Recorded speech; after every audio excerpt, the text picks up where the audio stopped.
Ancient Wisdom, an approach to health and well-being, sponsored by Filed Tai Chi Association. The Yellow Emperor inquired of the divinely inspired teacher, "I've heard that in days of old, people lived over 100 years without becoming decrepit. In our time, however, people age prematurely. Is it due to a change in environment, or is it because people have lost the correct way of life?"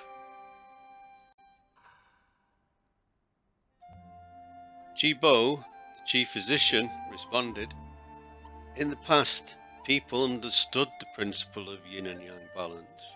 These days, people have changed their way of life.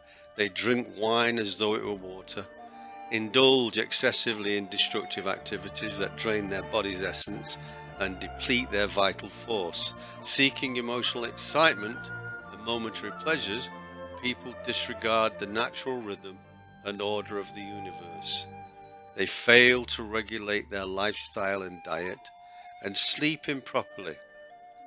Internally, they're enslaved by their emotions and worries." Well, the Yellow Emperor's classic of internal medicine, from which this is taken, is said to have been written around 2500 BC. Nothing has changed much 4.5 millennia later. It's perhaps got worse, and certainly the unnatural environmental pathogenic influences have increased. But in this text, the Yellow Emperor's classic of internal medicine, we have a clue to the correct way of living, which is effectively taking action before ill health occurs. So what are we to do? Bo can offer some further advice. The divinely inspired teacher informs the Yellow Emperor that people should live according to natural ways, the way of harmony and balance without extremes, when he says, "In the past, people practiced the Tao, the way of life. They understood the principles of balance, of yin and yang." He continues, "Thus they formulated practices such as Daoyin and exercise, combining stretching, massaging, and breathing to promote energy flow, and meditation to help maintain and harmonize themselves with the universe. They ate a balanced diet at regular times, avoided overstressing their bodies and minds, and refrained from overindulgences of all kinds. They maintained well-being of body and mind. When the weather was cooled, they became active to fend off the cold. When the weather heated up in summer, they retreated to cool places. Internally, their emotions were calm and peaceful. They were without excessive desires. Externally, they did not have the stress of today. They lived without greed and desire. They maintained inner peace and concentration of mind and spirit. This prevented pathogens from invading.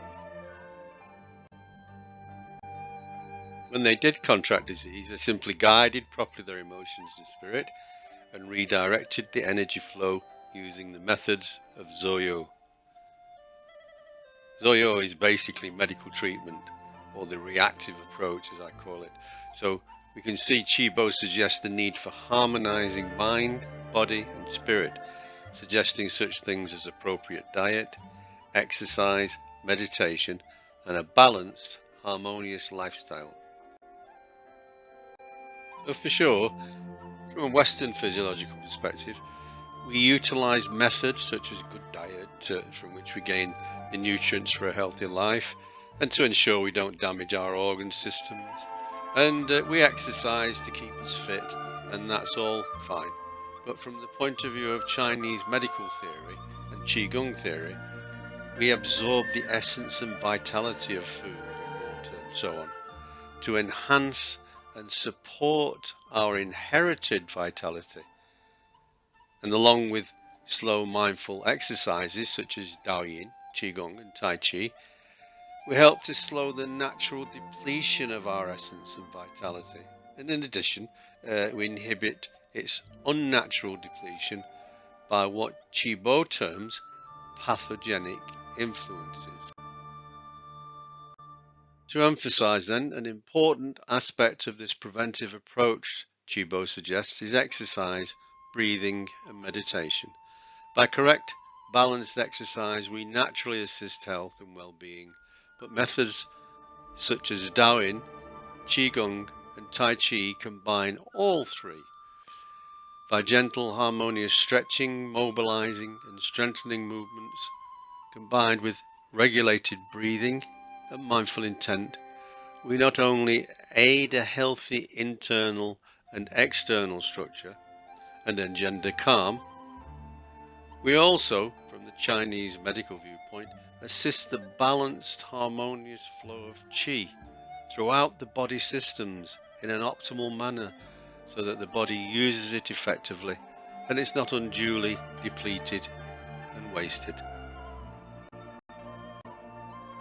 Importantly, by virtue of exercise, breathing and meditation for health, we also nurture strength of spirit, and thus these practices contribute to our health and well-being.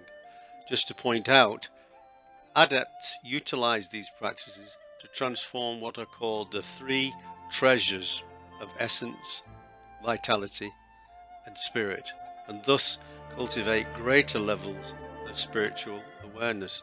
For most of us, however, it's sufficient to cultivate these three treasures to contribute to a healthy and happy life. In brief, spirit, or shun, is like the light from a candle. It lights our world and hopefully that of others. When our inherent essence or jing, and energy or qi are abundant, our shun radiates. When jing and qi are wasted through excess or are of poor quality or deficient, shun is dulled. Our energy, or qi, is like the flame of a candle. It's our vitality, our daily energy, but inevitably it uses up the candle's wax. Similarly, our essence is gradually or quickly being used up depending on lifestyle. When the flame of a candle burns efficiently, the candle lasts longer. Likewise, when qi is used efficiently, our essence lasts longer. Qi is easily depleted through daily activity, particularly through, as Qigbo tells us, overindulgence. This then depletes our essential vitality. However, by avoiding excesses, a healthy individual can avoid draining their essence and replenish their qi with healthy lifestyle, including exercise, meditation, diet, and so on. Essence, or jing, is like the candle itself, the substance of the candle, the essential wax and the wick. The quality of the wax determines the light and the life of the candle.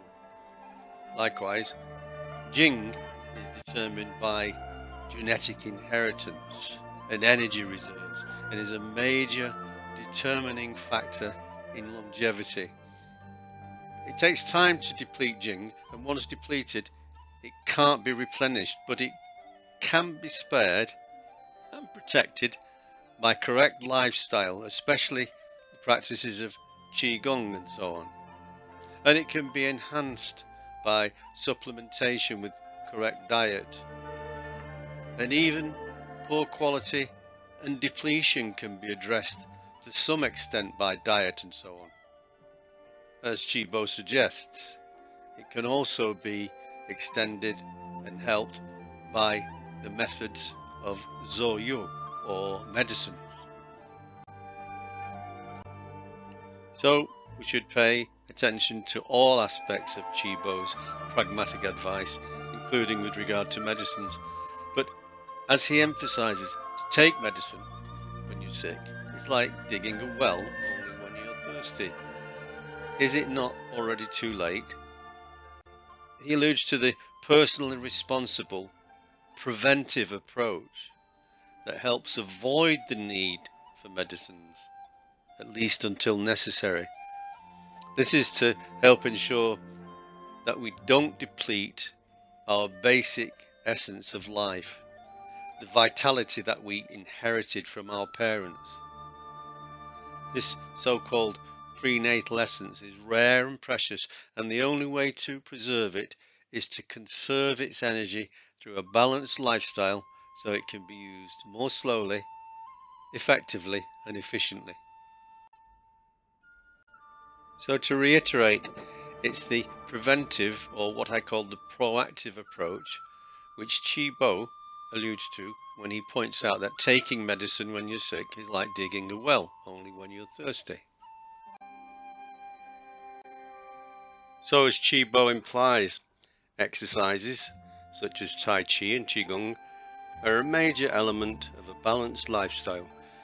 To practice them regularly is like digging the well before you get thirsty.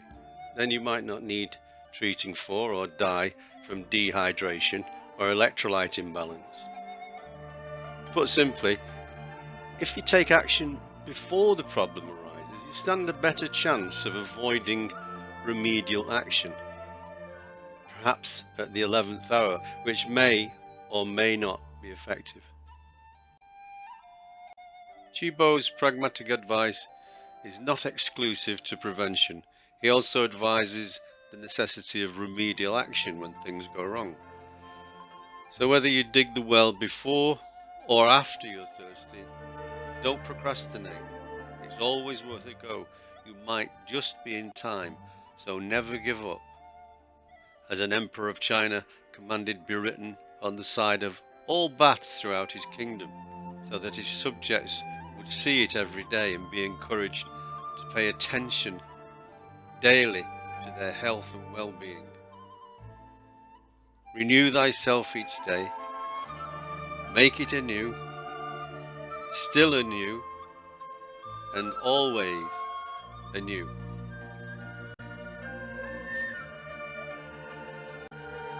For more information about Tai Chi and Qigong as practiced at the File Tai Chi Association, and for information on class times, check out filetaichi.com.